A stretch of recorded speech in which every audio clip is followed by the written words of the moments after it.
പ്രമേഹമുള്ള ആളുകൾക്ക് വളരെ ഹെൽത്തി ആയിട്ട് കഴിക്കാൻ പറ്റുന്ന ഷുഗറിന്റെ അളവ് വളരെ കുറഞ്ഞിട്ടുള്ള 5 പഴവർഗ്ഗങ്ങൾ ഫ്രൂട്ട്സിനെ കുറിച്ചാണ് നമ്മളിന്ന് സംസാരിക്കുന്നത്. ഞാൻ ഡോക്ടർ ധീരജ്. ഞാൻ ഈ പറയുന്ന 5 പഴങ്ങളിലും ഫ്രൂട്ട്സിലും 100 ഗ്രാം കഴിച്ചാൽ 10 ഗ്രാമിൽ താഴെ മാത്രമാണ് ഷുഗറിന്റെ അളവ് വരുന്നത്. അതിപ്പോൾ ഏതൊക്കെയാണെന്ന് നമുക്ക് ഓരോന്നായിട്ട് നോക്കാം. ആദ്യത്തെ പേരയ്ക്കയാണ്. 100 ഗ്രാം പേരയ്ക്ക കഴിച്ചാൽ അതിലൊരു 7-8 ഗ്രാം ഷുഗർ മാത്രമാണ് ഉള്ളത്. ധാരാളം നാരുകളൊക്കെ ഉണ്ട് പേരയ്ക്കയിൽ. വളരെ ഹെൽത്തിയാണ് പ്രമേഹമുള്ള ആളുകൾക്ക്. നിങ്ങൾക്ക് കഴിക്കാവുന്നതാണ്. രണ്ടാമതായിട്ട് വരുന്നത് പപ്പായ.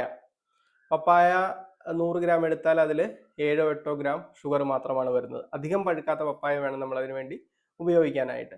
മൂന്നാമതായിട്ട് വരുന്നത് അവക്കാഡോയാണ്. 100 ഗ്രാം അവക്കാഡോ കഴിച്ചാൽ 1 ഗ്രാം ഷുഗർ മാത്രമാണ് നമ്മളിലേക്ക് എത്തുന്നത്.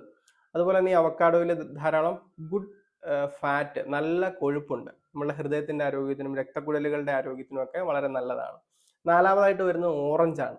100 ഗ്രാം ഓറഞ്ച് എടുത്താൽ 9 ഗ്രാം ഷുഗർ മാത്രമാണ് അതിലുള്ളത്. വൈറ്റമിൻ സിയുടെ ഒരു കലവറയാണ് ഓറഞ്ച്. അപ്പം ഓറഞ്ച് നിങ്ങൾക്ക് ഉപയോഗിക്കാവുന്നതാണ്. ഇനി അഞ്ചാമതായിട്ട് വരുന്നത് ഞാവൽപ്പഴം, ഇന്ത്യൻ ബ്ലാക്ക്ബെറി എന്ന് പറയും. അതിൽ 12-13 ഗ്രാമോളം ഷുഗർ ഉണ്ടെങ്കിലും ഇത് ആയുർവേദത്തിൽ തന്നെ പ്രമേഹമുള്ള ആളുകൾക്ക് കൊടുക്കുന്ന ഒരു ഔഷധം പോലെ തന്നെയാണ് പറയുന്നത്. ജംബൂഫലം എന്ന് പറയും. അപ്പോൾ അത് നിങ്ങൾക്ക് ഉപയോഗിക്കാവുന്നതാണ്. ഞാൻ ഈ പറഞ്ഞ 5 പഴവർഗ്ഗങ്ങളും വളരെ ഹെൽത്തിയാണ്. പക്ഷെ നിങ്ങൾ ഇതിനെ ജ്യൂസ് അടിച്ചോ ഏതെങ്കിലും രീതിയിൽ പ്രോസസ്സ് ചെയ്തോ ഉപയോഗിക്കാതിരിക്കുക. അങ്ങനെ ഉപയോഗിച്ചാൽ ഇത് അപകടകരമായിട്ട് തന്നെ വരും. ഇതിനെങ്ങനെയാണോ നിങ്ങൾക്ക് കിട്ടുന്നത് ആ രീതിയിൽ കഴുകി വൃത്തിയാക്കി ഉപയോഗിക്കുന്നതാണ് ഏറ്റവും ഹെൽത്തി ആയിട്ടുള്ള വഴി എന്ന് പറയുന്നത്. അപ്പോൾ ഈ വീഡിയോ നിങ്ങൾക്ക് പ്രയോജനപ്പെട്ടെന്ന് തോന്നിയാൽ മറ്റുള്ളവർക്ക് ഷെയർ ചെയ്ത് കൊടുക്കുക. ഈ ചാനൽ സബ്സ്ക്രൈബ് ചെയ്യുന്നതും പരിഗണിക്കാവുന്നതാണ്.